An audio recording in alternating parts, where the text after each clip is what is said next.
Collections of Recollections. Sherlock Holmes, the fictional master detective created by Sir Arthur Conan Doyle, had an interesting theory about memory. He believed that our brains are like attics. There is only so much space to store information, so we must be selective about what we remember. Holmes thought that if we filled our minds with trivial facts, there wouldn't be enough room for the important things, such as the knowledge necessary to solve complex cases. This analogy leads us to wonder, is our memory capacity limited? Imagine if our memories worked like a computer's storage, having a certain capacity after which no new information could be saved.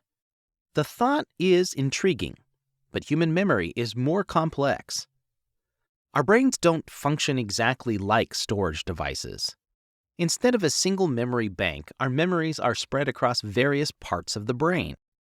When we recall an event, it's not just one part of the brain lighting up. It's a symphony of different areas working in harmony. Take, for example, the memory of enjoying a slice of your grandmother's apple pie. This memory might involve cells in one part of the brain to recall the visual aspect, another part to remember the smell of cinnamon, and yet another to bring back the taste sensation. This multisensory processing enriches our memories, making them more vivid and easier to retrieve. The brain's ability to create and recall memories is quite extraordinary. The hippocampus, named for its resemblance to a seahorse, is nestled deep within the brain and plays a crucial role in the formation of new memories. We know this partly due to the famous case of a man known as H.M., who after a surgical procedure to treat epilepsy, lost the ability to form new memories. While the hippocampus is involved in creating memories, it doesn't store them permanently. Instead, memories become distributed across a vast network of cortical areas after their initial formation.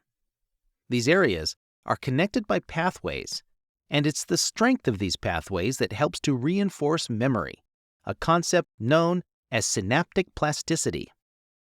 How then do experiences transform into long-lasting memories? When a mouse runs through a maze, its brain creates a map of active cells. This map is not static, it's dynamic, getting reactivated and potentially modified each time the memory is recalled, especially during periods of rest and sleep. This process of consolidation helps animals, including humans, to store memories for the long term. Moreover, this consolidation process is influenced by various factors such as attention and emotional state at the time of encoding, which can determine the likelihood that a memory will be solidified. Later, something as simple as a smell can trigger the memory of the maze, just as a whiff of cinnamon might remind you of your grandmother's pie. This phenomenon, known as associative memory, allows us to make connections between seemingly unrelated pieces of information, enriching the tapestry of our memories. But our memory-making system isn't perfect. It can be fooled. For instance, when we vividly imagine a scene, we activate similar brain networks to those we would activate if the event were real. This can lead to the phenomenon of false memories, where individuals recall events that never occurred. If a detective asks suggestive questions, they can implant a memory in a witness's mind, making them believe they recall something they never actually saw. Additionally, each time we recall a memory, it is susceptible to modification, sometimes integrating new information or adapting to current beliefs and understanding in a process known as reconsolidation. It's also true that we forget a lot, perhaps even more than we remember.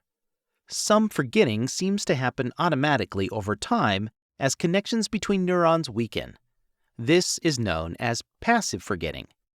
There's also targeted forgetting, which occurs during sleep when we sort through the day's information, retaining what's useful and discarding what isn't.